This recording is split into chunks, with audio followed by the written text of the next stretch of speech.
మహిమ కలుగును గాక. హల్లెలూయా. మంచిది, చేరువచ్చిన మీ అందరికీ మన ప్రభువైన యేసుక్రీస్తు నామములో వందనాలు. దూరాన సమీపాన వింటున్న వారికి నా హృదయపూర్వక వందనాలు. యూట్యూబ్ లో చూస్తూ వింటున్న వారికి కూడా నా హృదయపూర్వక వందనాలు. మంచిది, కొద్ది నిమిషాలు దేవుని యొక్క వాక్యాన్ని మనం ధ్యానం చేద్దాము. ఈరోజు 32వ మండల కాల దినము. ఇది 2026 సంవత్సరం మార్చి నెల 26వ తారీఖు. చూడండి, కొద్ది నిమిషాలు దేవుని యొక్క వాక్యాన్ని సిలువ ధ్యానాలు మనం ధ్యానం చేసుకుందాం. లూకా సువార్త 23వ అధ్యాయంలో మొదటి వచనం నుంచి కొన్ని మాటలు మనం చదువుకుందాం. అంతటా వారందరూ లేచి ఆయనను పిలాతు వద్దకు తీసుకొని పోయి, ఇతడు జనమును తిరగబడ ప్రేరేపించి కైసారకును పిన్ని అధిపతి యొక్క తానే క్రీస్తునని యొక్క రాజునని చెప్పగా మేము వింటిమి అని ఆయన మీద నేరారు మోపసాగిరి. చిన్న ప్రార్థన. ప్రేమ కలిగిన తండ్రి, చిమ్మగల యేసయ్య, జీవాధిపతి వందనాలు. నాతో మాతో ఈ వాక్యము ద్వారా మాట్లాడమని, ఎంత శబ్దంతో వింటున్న వారితో మాట్లాడమని, యూట్యూబ్ లో చూస్తున్న వారితో మాట్లాడమని, ప్రతి ఒక్కరితో నువ్వు మాట్లాడి వారి హృదయాలు తెరవపట్టకు నీ కృప దయచేయమని యేసు నామమున అడిగి వేడుకుంటున్నాము తండ్రి, ఆమేన్. మంచిది, మరొకసారి మనం ఈ మాటలు ధ్యానం చేసుకోగలిగితే, అంతటా వారందరూ లేచి ఆయనను పిలాతు వద్దకు తీసుకొని పోయి, ఇతడు మా జనమును తిరగబడ ప్రేరేపించుచు కైసారునకును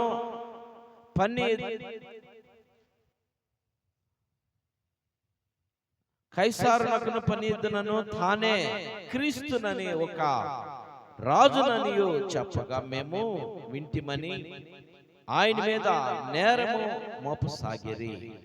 పిలాతు, నీవు యూదుల రాజువా అని ఆయన అడగగా ఆయన నీవన్నట్టే అని అతనితో చెప్పెను. పిల్లరా, ఈ మాటలు మనం ధ్యానం చేసుకోగలిగితే, అంతటి వారందరూ లేచి ఏం చేశారంటే పిలాతు వద్దకు యేసుని పట్టుకొని తీసుకొని పోయారు. యేసుని పిలాతు దగ్గరకు తీసుకుపోయారు. దానికి ముందు యేసుని, నిజంగా నువ్వు క్రీస్తువైతే మాకు చెప్పుమని ఆయన కొట్టి ఆయన మీద గుడ్డ వేసి కొడుతూ ఆయన అపహాస్యం చేసినప్పుడు ఆయన మౌనంగా ఉన్నాడు. ఆయన అంటారు, నువ్వు ప్రవచింపు, నిన్ను ఎవరు కొట్టారో అని కూడా హేళన చేశారు. ఇవన్నీ ఆ రాత్రి ఆ సమయంలో జరుగుతూ ఉన్నప్పుడు చూడండి, ఆ రాత్రి పట్టుకుని అవన్నీ జరిగిపోయినాక అవధి కాలంలో కూడా ఆయన్ని అన్ని విధాలుగా ఆయన్ని హేళన చేసి కొట్టి అంత చేసిన తర్వాత ఇప్పుడు ఏం చేస్తున్నారంటే, వారు లేచి పిలాతు వద్దకు తీసుకుపోయి ఏమంటున్నారంటే, ఇతడు మా జనమును తిరుగుబడ ప్రేరేపించెను, మా జనాలందరినీ కూడా మా మీద తిరుగుబాటు చేయటానికి ఇతను ప్రేరేపిస్తున్నాడు. మా జనం అనగా ఎవరు? వాళ్ళు ఎవరు? యేసుక్రీస్తుని ఆ సిలువకి అర్పించిందంటే యూదులు. యూదుల్లో ఉన్నటువంటి వారు వాళ్ళు లేచి మా జనాంగాన్ని మా మీదకి తిరుగుబాటు చేయటానికి ఈయన ప్రేరేపిస్తూ ఉన్నాడు అని ఆ యేసు మీద వాళ్ళు తప్పుడు ప్రచారాలు మోపుతూ సాగారు. తప్పుడు ప్రచారాలు చెప్పడం మొదలు పెట్టారు.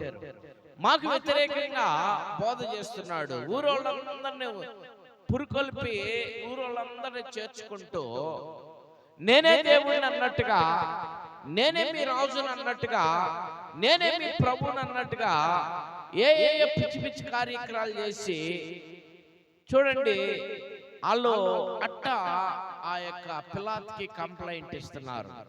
నేనే రాజు అంటున్నాడు, నేనే ప్రభు అంటున్నాడు, నేనే దేవుడిని అంటున్నాడు.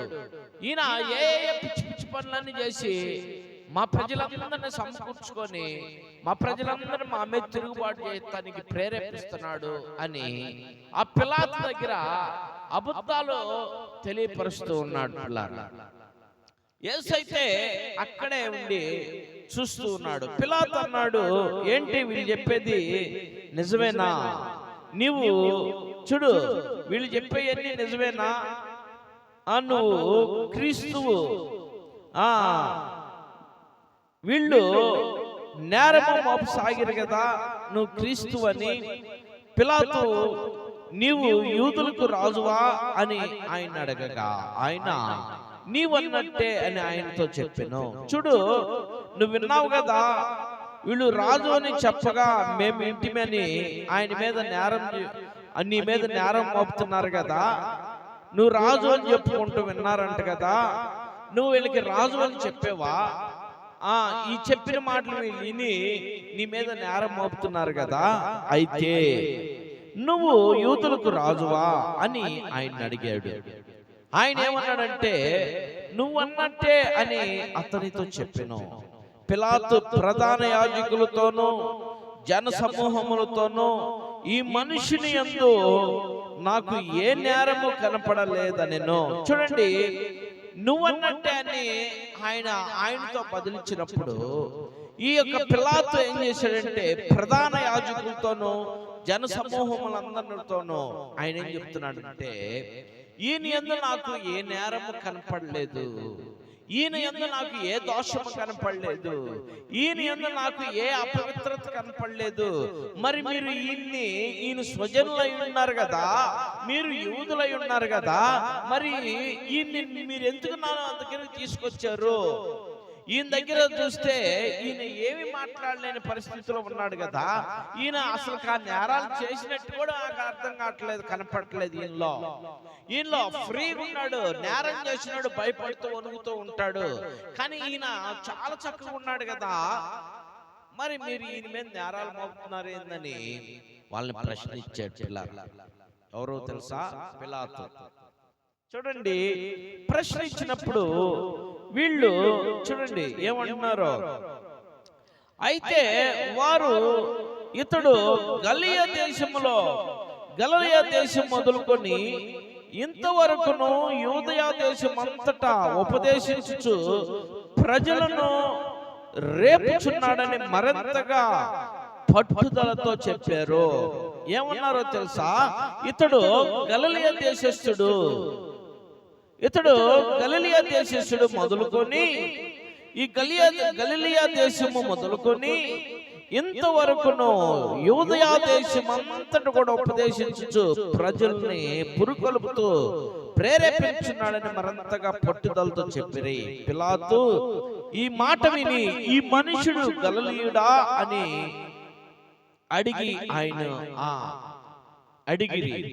ఈయన గలిలయుడా అని అడిగి ఆయన హేరోదు అధికారములో క్రింద ఉన్నాడు, ప్రదేశపు వాడని తెలుసుకొని హేరోదు వద్దకు ఆయనని పంపెను. హేరోదు ఆ దినములో యెరూషలేములో ఉండెను.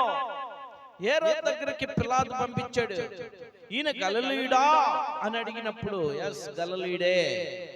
ఈ గలిలయుడైతే హేరోదు యొక్క అధికారము క్రింద హేరోదు యొక్క రాజ్యములో ఉన్నది కనుక, ఈ రాజ్యములో ఉన్నటువంటి రాజు హేరోదు కనుక హేరోదే తనకి తీర్పు తీర్చాలి అని చెప్పేసి హేరోదు దగ్గర పంపించినప్పుడు హేరోదు చూడండి యేసును చూసంట మిక్కిలి సంతోషించినంట. ఆయన గురించి చాలా సంగతులు వినినందున ఆయన ఏదైనాను ఒక సూచక్రియ చేయగా నిరీక్షించి బహుకాలమందు ఆయనను చూడగోరెను. అబ్బా, ఎంత చక్కటి మాట చెప్పాడు చూడండి. ఎందుకో ఈ మాట హేరోదు అంట ఏమన్నాడు తెలుసా? హేరోదు యేసును చూసి మిక్కిలి సంతోషించినంట. ఎందుకో తెలుసా? ఆయన కూర్చంట చాలా సంగతులు విన్నందున ఆయన ఏదైనా ఒక సూచక్రియ చేయగా నిరీక్షించి బహుకాలము నుండి ఆయనను చూడగోరేనంట. యేసుని చూడాలని హేరోదుకి భలే సంతోషం కలిగిందంట. కారణం ఏంటో తెలుసా? యేసుని ఎందుకు చూడాలి అని కారణం ఏంటంటే, ఈ హేరోదు నాన్న చెప్పాడు ఆయనకి. హేరోదు దగ్గరికి ముగ్గురు జ్ఞానులు వచ్చారు. తూర్పు దేశపు జ్ఞానులు వచ్చి యూదులకు రాజు పుట్టాడంటే ఎక్కడని హేరోదుని అడిగినప్పుడు హేరోదు కలవరం చెంది హేరోదు ఏం చేశాడంటే ఆ మాటలు ఎప్పుడైతే వాళ్ళు చెప్పారో ఆ మాటలు విని కలవరం చెంది 2000 మందిని చిన్నపిల్లల్ని చంపేపించాడు. యూదులకు రాజు పుట్టడం ఏంటి, నేను ఇక్కడ రాజునైతే మరొక రాజు పుట్టడం ఏంటి, అసలు ఇది అసంభవం కదా, అసలు ఎందుకు పుట్టాలా, అసలు పసిపిల్లలందరినీ కూడా చంపేయండి అని ఆర్డర్ ఇచ్చి ఆ పసిపిల్లలు 2000 మందిని చంపేపించాడు, హతమార్పించాడు పిల్లలు హేరోదు. కానీ యేసు మాత్రం దొరకలా. ఈ విషయాలు కుమారులు చదువుతారు కదా, నేను చేసిన రాజ్యం ఇది పని, నా రాజ్య పరిపాలన ఎట్టుంది, నేను ఇన్ని సంవత్సరాలు ఈ రీతిలో పని చేశాను, ఇది ఇన్ని ఇళ్ళు కట్టించాను, ఇన్ని పంపులు వేయించాను, ఇంత స్కూల్స్ కట్టించాను, నిన్ను హాస్పిటల్ కట్టించాను, ఇంతమంది రోగులకి నేను ఫ్రీ ఆపరేషన్ చేయించాను, ఇవన్నీ చెప్పుకుంటారు కదా నాయకులు అనేటువంటి వారు. ఈయన కూడా ఆ రీతిలో చెప్పుకున్న వచ్చే సమయంలో యేసు గురించి కూడా చెప్పుకుంటాడు. ఆయనకి ఏమని చెప్పుకుంటాడు తెలుసా, నేను నా పరిపాలన టైంలో 2000 మందిని చంపేపించావు కదా, ఎందుకు చంపేపించావు అని అడుగుంటాడేమో. మేబీ నీ పరిపాలనలో 2000 మంది పశువులను చంపేపించాను, నీ పేరు లిస్ట్ లో ఉంది, నువ్వెందుకు చేసావు ఆ పని, పసిబిడ్డలను ఎలా చంపాలనిపించింది నీకు అని అడుగుంటాడు కుమారుడు. అయితే ఆ టైంలో చెప్పాడు, 3 జ్ఞానులు అంట, వీళ్ళు తూర్పు దేశం నుంచి వచ్చి నా దగ్గరకు వచ్చి నా ఇంటికి వచ్చి నా ముందు నిలబడి నాతో చెప్పిన మాట ఏం తెలుసా, యూదులకు రాజు పుట్టాడంటే ఎక్కడా ఎక్కడా అని కలవరం పెట్టారు. నన్ను కలవరం పెట్టే తలకి నేను ఓర్చుకోలేకపోయాను. నాకు అసలుకి ఏం చేయాలో అర్థం కాలేదు. నాకు అర్థమైన విషయం ఏంటంటే ఒకటే, వాళ్ళు ఆ 2000 మంది పిల్లల్ని ఈ ప్రాంతంలో ఉన్న పసిబిడ్డలు అందరిని చంపేసాయి అని ఒక మాట మాత్రమే నాకు అర్థమైంది. ఆ మాట అనేసాను, ఆ పిల్లలను చంపేశాడు కానీ యేసు అందులో లేడు అని తెలుసుకున్నాడు. ఎప్పుడు తెలుసుకున్నాడంటే యేసు ఆయన పిల్లవాడై పెరిగి మరలా స్వదేశానికి వచ్చి ఆయన చేస్తున్న అద్భుతాలని ఆశ్చర్యాలని మళ్ళా రాజు దగ్గరికి వెళ్ళిపోతూ ఉన్నాయి. వింటున్నాడు, రాజు విన్నాడు, ఆయన చనిపోయాడు, ఆయన బిడ్డల ఆయన కుమారుడు కూడా వింటూ ఉన్నాడు. ఆ వినినందున వలన చూడు, ఇప్పుడు ఈ యొక్క 23వ అధ్యాయం లోకాసు సువార్త 23వ అధ్యాయంలో 8వ వచనంలో ఉన్న మాట ఇది, హేరోదు యేసును చూసి మిక్కిలి సంతోషించును, ఆయన గూర్చి చాలా సంగతులు వినినందున ఆయన ఏదైనా ఒక సూచక్రియ చేయగా చూడ నిరీక్షించి బహుకాలం నుండి ఆయన చూడగోరెను. చూడు, ఆయన గుర్చంట చాలా సంగతులు విన్నాడంట, వినినందున మిక్కిలి సంతోషించాడంట. సంతోషించిన ఆయన గుర్చంట ఆ సంతోషించి ఒక సూచక్రియ చేయగా చూడకూడా నిరీక్షించినాడంట, చూడాలని ఆశించి ఉన్నాడంట, నిరీక్షిస్తూ ఉన్నాడంట, ఏదన్నా ఒక సూచక్రియ చేయకపోడా అని. ఎట్టయినా నేను ఇన్ని సంవత్సరాల నుంచి ఆయన చూడాలి అనుకున్నాను, జాక్పాట్ లాగా నా దగ్గరికి ఈ రోజు దొరికాడు, నేను ఎట్టయినా ఇతన్ని చూడాలా, ఎట్టయినా ఇతన్ని నేను కలుసుకోవాలా, ఎట్టయినా ఈయన చేసి అద్భుతాలని ఆశ్చర్యాలు ఈ సూచక్రియలు నేను చూడాలని బహుగా సంతోషించాడంట. ప్రియులారా చూడండి, అయితే ఆయనను చూచినప్పుడు చాలా ప్రశ్నలు వేసిన నేను, ఆయన అతనికి ఉత్తరమేమి ఇవ్వలేదు. చూడు, హేరోదు దగ్గర తీసుకొచ్చి నిలబెట్టినప్పుడు ఆ యేసును చూసి చాలా ప్రశ్నలు వేశాడంట. ఎవరు? హేరోదు. యేసుని చాలా ప్రశ్నలు వేస్తే ఆ యేసు ఒక్క ప్రశ్నకైనా ఉత్తరం ఏమీ ఇవ్వలేదంట. ప్రధాన యాజకులను శాస్త్రులను నిలవబడి ఆయన మీద తీక్షణముగా నేరము మోపిరి. హేరోదు తన సైనికులతో కలిసి ఆయనను తృణీకరించి అపహసించి ఆయనకు ప్రశస్త వస్త్రమును తొడిగించి పిలాతునందుకు మరలా పంపెను. ఇక్కడ ప్రశస్త వస్త్రము అని ఉంది, ప్రశస్తమైన వస్త్రము. అది ప్రశస్తమైన వస్త్రము, దానికి సాదృశ్యం ఏంటంటే ఊదారంగపు వస్త్రము, నీలం వస్త్రము. ఇది ఆయనకి తొడిగించారు ఆ సమయంలో.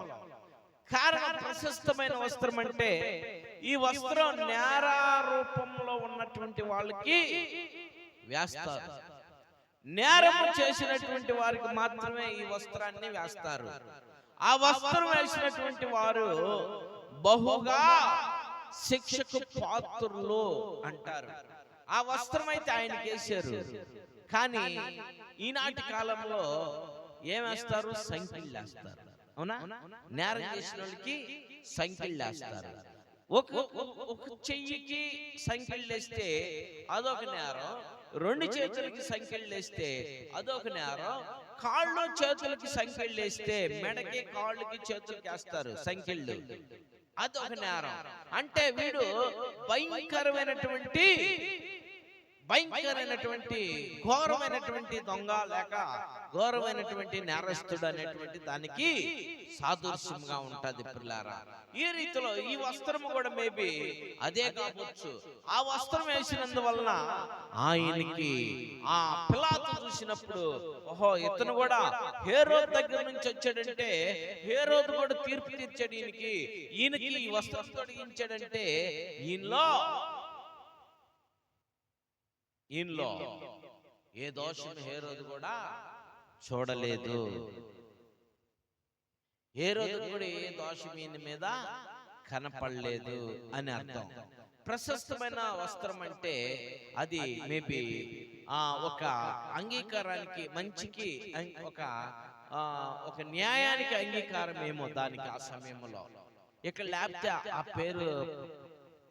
ఆ పేరు రాసి ఉండేవాళ్ళు కాదు. ప్రశస్తమైన వస్త్రం చూడండి. ప్రశస్తమైన వస్త్రం అంటే మంచి వస్త్రం అన్నమాట. అది ప్రశస్తమైన ఆహారం, మంచి ఆహారం, ప్రశస్తమైనటువంటి నీరు, మినరల్ నీరు, ఇట్లా చెప్పుకుండా పోతే చాలా ఉంటాయి.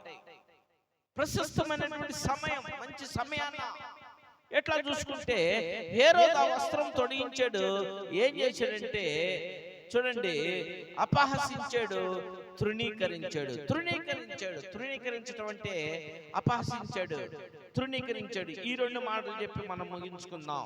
తృణీకరించటం అంటే పిల్లారా, నేను ఎదురు చూసేలా నీ కోసం ఇన్ని సంవత్సరాలు, నువ్వేదో పెద్ద పోటుగోడు అనుకున్నాను, నువ్వేదో అద్భుతాలు చేసేవని, ఆశ్చర్యాలు చేసేవని, కళ్ళు లేనివాడికి కళ్ళు ఇచ్చావని, కాళ్ళు లేని కాళ్ళు ఇచ్చావని, మాట్లాడలేనివాడికి నోరిచ్చావని, పక్షవాయు కలిగిన లేపావని, కుష్ఠరోగులను స్వస్థపరచవని, దెయ్యాలను వెళ్ళగొట్టావని, ఇదిగో చచ్చిపోయిన వాళ్ళని లేపావని, ఇది ప్రజలందరూ చెప్పుకుంటుంటే నేను విన్నాను.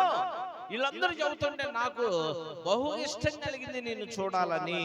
ఏదైనా నా ముందు కూడా నువ్వు చేస్తావని నేను బహుగా ఆశపడితే నువ్వు దేనికి పనికి రావడనోడు అని నాకు అర్థమైపోయింది. ఇవన్నీ చేసింది నువ్వు కాదు అని నాకు అర్థమైపోయింది. నువ్వు దేనికి పనికిరానోడివి. రే, ఈ పనికిరానోడిని నా దగ్గర తెచ్చారేంద్రా అని, ఈ పనికిరానోడిని తీసుకెళ్ళండి, ఆ పిల్లాడి దగ్గరికి తీసుకెళ్ళండి అని, ఈయన వల్ల ఏం కాదు అని ఏదో రకరకాల నోటుకొచ్చిన మాటలు తిట్టి వెళ్ళి ఉంటాడు ఆయన. అపహసించి తృణీకరించడం అంటే అంతేనా? ఈ పనికిరానోడిని నా దగ్గర పట్టుకొచ్చారేంద్రా.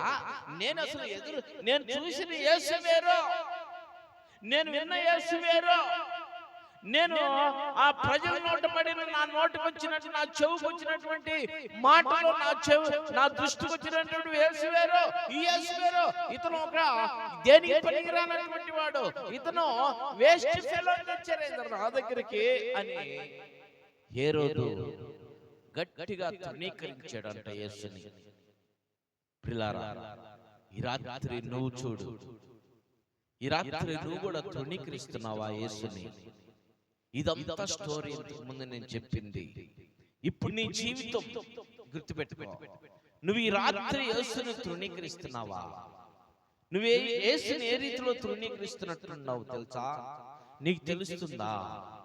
దేవుని వాక్యము నీకు వినపడుతూ ఉంటే, మందిరం ప్రారంభం అయితే ఇప్పుడే వెళ్తా, పనికి వెళ్ళొచ్చాం కదా, ఇప్పుడే వెళ్తాంలే, రోజు వెళ్తున్నాం కదా, ఇప్పుడేం అవసరంలే, వాక్యం ప్రార్థన మనకి, మన జీవితాల్లో అన్నం వండుకోవచ్చు, కూర వండుకోవచ్చు, బజార్కి వెళ్ళొచ్చు, బట్టలకు వెళ్ళొచ్చు, లేదా పొద్దులు పని చేసి చలిసిపోయించావులే, ఇప్పుడు వెళ్ళపోతే ఏమైందిలని ఈ రీతిలో నువ్వు కూడా తృణీకరిస్తున్నావా యేసుని? ఈ రాత్రి నువ్వు ఆలోచించి, నా ప్రియమైన సహోదరి సహోదరుడా, హేరోదు తృణీకరించాడు యేసుని. ఆయన ఏం అద్భుతాలు చేయలేదని, యేసు నీకేమైనా అద్భుతాలు చేయట్లేదని, యేసు నీ జీవితంలో నీ అప్పులు తీర్చట్లేదని, యేసు నీ రోగాన్ని స్వస్థత పరచట్లేదని, యేసు నీకు సమాధానం ఇవ్వట్లేదని, యేసు నీకు శాంతిని ఇవ్వట్లేదని, యేసు నిన్ను ఆనందపరచట్లేదని, యేసు నీకు బిడ్డల్ని ఇవ్వట్లేదని, యేసు నీ బిడ్డల్ని బాగు చేయట్లేదని, యేసు నీకు పట్టిన దెయ్యాలను విడిచిపెట్టనీయకుండా చేయట్లేదని, వదిలేయట్లేదని నువ్వు కూడా ఆయన్ని తృణీకరిస్తున్నావా? ఈ రాత్రి ఆలోచించేయి. ఆయన జీవము కలిగిన దేవుడు. ఆయన్ని తృణీకరించినప్పటికీ కూడా నోరు తెరవలేదు. కారణం ఏంటో తెలుసా? ఆయన సంపూర్తి చేయటానికి ఈ లోకానికి వచ్చాడు. ఆయన తన చిత్తాన్ని నెరవేర్చడానికి వచ్చాడు. ఆయన తన చిత్తం నెరవేర్చబడాలంటే ఆయన నోరు తెరవకూడదు. తన చిత్తాన్ని జరిగించాలంటే ఆయన నోరు తెరవకూడదు. తన చిత్తం ఏంటో తెలుసా? ఆయన మరణించడమే దేవుని చిత్తం. అది ఆ దేవుని చిత్తాన్ని నెరవేర్చడానికి మానవుడుగా 2026 సంవత్సరాల క్రితం ఈ భూమి మీద ఆయన జన్మించి, ఆయన శ్రమపడి, సిలువేయబడి, చనిపోయి, తిరిగి లేచి నీ కొరకు, నా కొరకు, మనందరి కొరకు ఆయన పరలోక రాజ్యాన్ని సిద్ధపరుస్తూ ఉంటే నువ్వు తృణీకరిస్తున్నావా? నువ్వు చేస్తున్నటువంటి వేషధారణలో, నువ్వు చేస్తున్నటువంటి అసూయలతో, నువ్వు చేస్తున్నటువంటి దుర్మార్గమైనటువంటి దృష్టితో, దుర్మార్గమైనటువంటి ఆ దురాలోచనతో, అప్పులు ఇవ్వట్లేదని, సంపద రావట్లేదని, కొనాలనుకున్నది కొనలేకపోతున్నానని, ఉద్యోగం రావట్లేదని నువ్వు దురవ్యసనాలతో ఆలోచిస్తూ, దురాలోచనలతో ఆలోచిస్తూ, దుష్ట తలంపులతో ఆలోచిస్తూ నీకు ప్రతిఫలం కలగలేదని నువ్వు కూడా తృణీకరిస్తున్నావా? ఈ రాత్రి యేసుని ఆలోచించే. సరైనటువంటి ఆహారం తినలేనటువంటి నువ్వు, దేవుడు నాకు ఈ ఆహారం తినడానికి నాకు అవకాశం లేదని దేవుడిని తృణీకరిస్తున్నావా? చెప్పు, ఎలా తృణీకరిస్తున్నావు నువ్వు? నీ మాటల వల్ల తృణీకరిస్తున్నావా? నీ క్రియల వల్ల తృణీకరిస్తున్నావా? అపహసిస్తున్నావా? ఈ రాత్రి నీకు నువ్వు పరీక్ష చేసుకున్న ప్రియమైన సహోదరి, సహోదరుడా. దేవుడిని తృణీకరిస్తున్నటువంటి నీకు ఆయన కూడా నిన్ను తృణీకరిస్తే నీ పరిస్థితి ఏంటి? నీ భర్త పరిస్థితి ఏంటి? నీ భార్య పరిస్థితి ఏంటి? నీ అత్తమామల పరిస్థితి ఏంటి? నీ తల్లిదండ్రుల పరిస్థితి ఏంటి? నీకు పుట్టిన పిల్లల పరిస్థితి ఏంటి? వారికి పుట్టిన పిల్లల పరిస్థితి ఏంటి? నీ పనిలో నీ పరిస్థితి ఏంటి? ఆలోచించే. ఎండలో నువ్వు వెళ్తే పనికి మోర్చం వచ్చి పడిపోతే నీ పరిస్థితి ఏంటి? నిన్ను బాగు చేయటానికి, నీకు స్వస్థత పరచడానికి నీ పరిస్థితి ఏంటి? ఒకసారి నువ్వు ఆలోచించే. నువ్వు తృణీకరిస్తున్నావు యేసుని. ఎలా తృణీకరిస్తున్నావు తెలుసా? ఆయన సన్నిధికి రాకుండా ఉంటానే, ఆయన సన్నిధికి రాకుండా ఉంటూ నువ్వు తృణీకరిస్తున్నట్టే. గుర్తుపెట్టుకో, ఆయన సన్నిధిలో నువ్వు రాలేదంటే ఆయన తృణీకరించినట్టే. ఆయన సన్నిధికి నువ్వు రాలేదు కదా, ఆయన తృణీకరించినట్టే. మరి ఈ వాక్యం ఎవరికి? నీ కోసమే కదా. నువ్వు మారాలని కదా, నీ జీవితం మారాలన్నది కదా, నీ బ్రతుకు మారాలని కదా, నీ ఉద్దేశాలు మారాలని కదా, నీ తలంపులు మారాలని కదా, నీ కుటుంబం వర్ధిల్లాలని కదా, నీ కుటుంబం ఆశీర్వదించబడాలని కదా, నీ బిడ్డలు వర్ధిల్లాలని కదా, నీ బిడ్డలు మంచి ప్రయోజనాలు అవ్వాలి కదా, నీ బిడ్డగా నీ భర్తకి మంచి ఆరోగ్యం కలగాలి కదా, నీకు మంచి ఆరోగ్యం, నీ కుటుంబానికి మంచి ఆరోగ్యం, నీ బిడ్డలు కూడా చక్కగా పోషించబడాలనే కదా. నువ్వు ఇవన్నీ నువ్వు పొందుకోవాలంటే నువ్వు ఆయన దగ్గరికి రావాలి కదా. నువ్వు ఆయన దగ్గరికి రాకుండా నువ్వు ఆయన తృణీకరిస్తే నీకు ఎలా సాధ్యమవుతుంది? ఇది ఆలోచించే. దేవుని మందిరానికి నువ్వు వస్తే, దేవుని సన్నిధికి నువ్వు వస్తే దేవుడు నిన్ను దీవిస్తాడు, దేవుడు నిన్ను బాగు చేస్తాడు, దేవుడు నిన్ను బలపరుస్తాడు, దేవుడు నిన్ను ఉన్నతమైన స్థితికి నడిపిస్తాడు, దేవుడు నిన్ను నీ రోగాలను తొలగిస్తాడు, దేవుడు నీకున్న ఆ దయ్యాన్ని వెళ్ళగొడతాడు, దేవుడు నీకున్న జబ్బులను స్వస్థపరుస్తాడు, దేవుడు నీకున్న బలహీనతలను తొలగిస్తాడు, దేవుడు నీకున్నటువంటి ప్రతి విధమైనటువంటి భారములో ఉన్న బలహీనతలను కూడా తొలగిస్తాడు, దేవుడు నీకున్న ప్రతి అనాలోచనలను తొలగిస్తాడు. వస్తాడు. నువ్వు ఆయన సన్నిధికి వస్తే, ఆయన దగ్గరికి వస్తే, నువ్వు ఆయన దగ్గరికి వస్తే ఆయన నీ దగ్గరికి రావటం జరిగింది. ఆయన దగ్గరికి నువ్వు వస్తే ఆయన నీ దగ్గరికి రావటం జరిగింది. ఒక్క నిమిషం నేను మీకు ఒక మాట చెప్పి నేను ముగిస్తాను. ఎంఆర్ఓ ఆఫీస్ దగ్గరికి నువ్వు వెళ్తే ఎంఆర్ఓ ఆఫీస్ వాళ్ళు నీ దగ్గరకు వస్తారు. నువ్వు కేసు మీద పోలీస్ స్టేషన్కి వెళ్తే పోలీసులు నీ ఇంటికి వచ్చి విచారణ చేస్తారు. నువ్వు వెళ్ళకుండా కేసు పెట్టకుండా వాళ్ళు వచ్చి నీ పని విచారణ చేయాలంటే కష్టం. అంతేనా? కష్టం. నువ్వు కూడా యేసు దగ్గరికి వస్తే యేసు కూడా నీ దగ్గరికి వస్తాడు, నీ గృహానికి వస్తాడు, నీ పనులేంటో చూస్తాడు, నీ విచారణ ఏంటో చూస్తాడు, నీ విచారాలన్నీ కొట్టివేస్తాడు, నిన్ను స్వస్థపరుస్తాడు, నిన్ను బలపరుస్తాడు, నిన్ను భద్రపరుస్తాడు, నీకు మంచి ఆరోగ్యాన్ని ఇస్తాడు, నీకు మంచి ఆశీర్వాదాలు ఇస్తాడు, నిన్ను ఉన్నతమైన స్థితికి నడిపిస్తాడు. ఆ రీతిలో చేరువచ్చిన మనందరికీ అటు కృప అనుగ్రహించబడును గాక. ఆమేన్. ఈ మాట విన్న ప్రతి ఒక్కరు కూడా దేవుడు ఆ రీతిలో తోడై నడిపించును గాక. ఆమేన్. ప్రార్థన.